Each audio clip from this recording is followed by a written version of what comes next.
Now, the Public Rail Ownership Bill made its way through the House of Lords this evening, becoming the new Labour government's first major piece of legislation to complete its passage through Parliament. It was a straightforward journey, not something associated with a rail company already under public ownership, which today presented an urgently requested plan for improvement. Northern Rail, which supplies services across the north of England, has been beset by problems linked to staff shortages. More than 1,000 of its trains were cancelled during the most recent half-term, for example.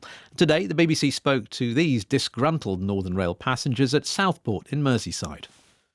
The trains are antiquated, it's freezing, it's just not good enough.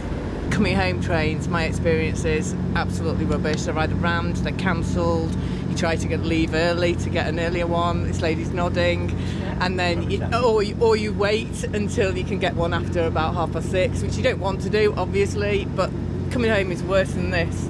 Everybody's agreeing. I catch this train every single day. It either doesn't turn up on time or doesn't turn up full stop. We've got dirty, old-fashioned, old rolling stock.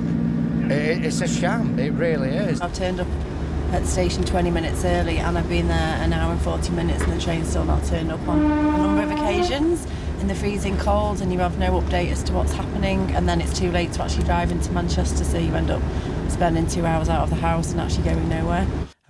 A flavour there of discontent from Northern Rail passengers in Southport. Well, the plan to improve services by 2027 hasn't impressed the Mayor of Greater Manchester, Andy Burnham. He described it as vague and still not good enough. He has made the point that cancellations and delays have an impact not just on those commuters but on businesses as well. This brewery owner, based in Cumbria, was asked about the problems he was facing as a result of Northern Rail's poor performance. I think the single biggest one is staff commuting. We employ a lot of young people. Several of them that don't drive. We're in a rural place and they rely on these rail services. And the last couple of years in particular, it's just been an absolute nightmare for several members of staff for us. Well, we can speak now to Lisa Smart, Liberal Democrat MP for Hazel Grove in Greater Manchester. Good evening. Good evening. Thanks for having me on. Well, thanks for coming on. And perhaps you can tell us a bit more. How big an issue is something like this for your constituents?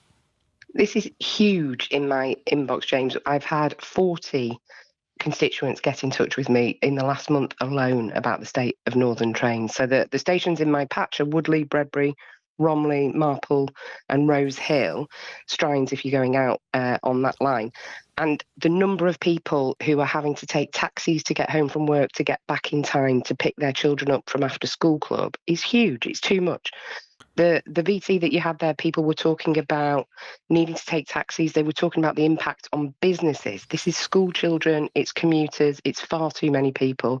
People just want a decent railway service to get them from where they are to where they need to be. Of course, Northern Rail's been effectively in special measures for quite some time. It was brought under government control in 2020. So how confident are you that this new plan will result in an improvement?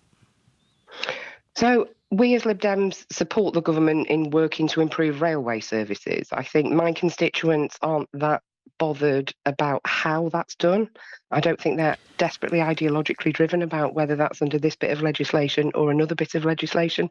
They just want a railway service with sensible timetabling, decent rolling stock that's not freezing when you're on there because it's 30-year-old stock coming from West Midlands Railways. And they just want to get where they need to be, whether it's work or school or enjoying a night out. And they want that to happen and they want the government to deliver that. The fact that the government has chosen to increase salaries for rail workers, and not necessarily to incentivise an improvement in performance, does that bother you?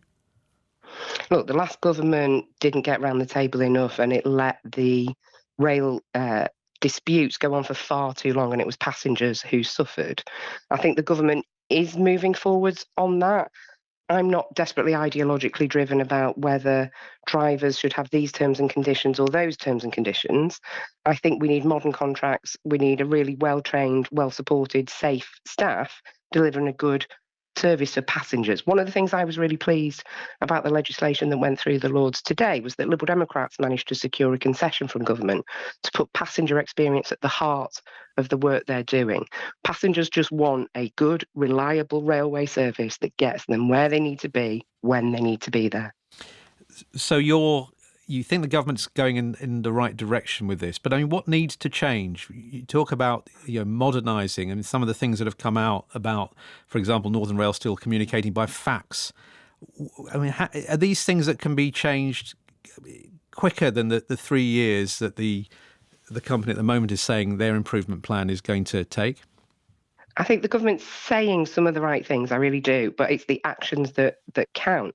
We know that some of the rest day terms and conditions, so whether drivers can volunteer to work on a Sunday or not, doesn't feel like modern working practices in 2024.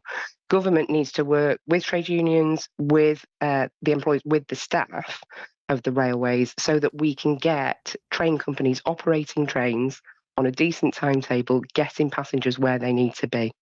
Lisa Smart, Liberal Democrat MP for Hazel Grove in Greater Manchester, thanks very much. We did approach Northern Rail, the RMT union and the Department of Transport for an interview, but none of them were available this evening.